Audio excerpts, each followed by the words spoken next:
تو ہوا ایک طرف شدید گرمی ہے دوسری طرف سردیاں پڑ رہی ہیں، تو کیسے نکل پائیں گے؟ آپ کس سے جانا چاہتے ہیں؟ تھوڑا اور تفصیل سے بتائیں تاکہ میں بہتر مدد کر سکوں۔ میں دوسری شادی کروا رہا ہوں، اس کا تم حل نکال دیجیے۔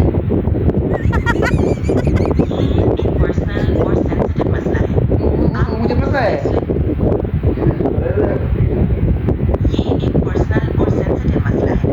آپ کو اس فیصلے پر بہت سوچ سمجھ کر اور اپنے پریوار کے ساتھ مل کر فیصلہ لینا چاہیے۔ آپ کو سبھی کی یہ فیلنگز پریوار اور کیا ہے؟ حقوق کا خیال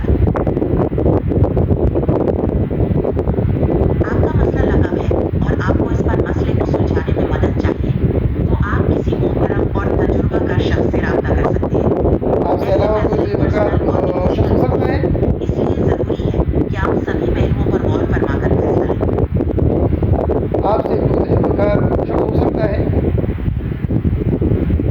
آپ اپنے قریبی دوستوں یا فیملی سے بات کر سکتے ہیں جو آپ کی مدد کر سکتے ہیں۔ اکثر وہ میرا ایسے دو دوست ہیں، وہ بیچارے خود نہیں کر سکتے۔ آپ کسی محترم اور تجربہ کار شخص سے رابطہ کرنے کا سوچ سکتے ہیں، یہ کوئی جیسے کہ ایک کاؤنسلر۔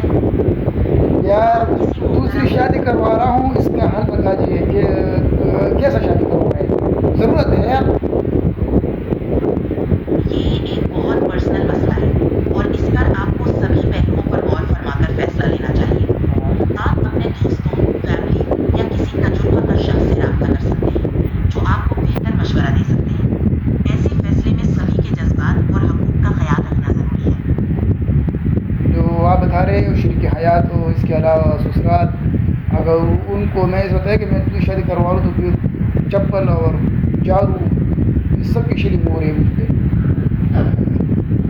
آپ کی فیلنگ سمجھ سکتا ہوں۔ ایسے پرسنل مسائل پر سبھی کے جذبات اور رشتے بہت امپورٹنٹ ہوتے ہیں۔ شاید آپ کو کسی سے بات کرنے کی ضرورت ہے جو آپ کو سمجھ سکے اور آپ کو سپورٹ کر سکے۔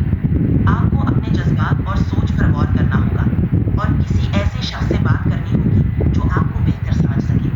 جی آپ کا سکون اور جی بیٹی زیادہ بات کرنے کی ضرورت نہیں، مجھے پتہ چل گیا ہے کہ آپ بھی اپنی بیوی سے بہت زیادہ ڈرتے ہو، اس لیے مجھے یہ باتیں کر رہے ہو۔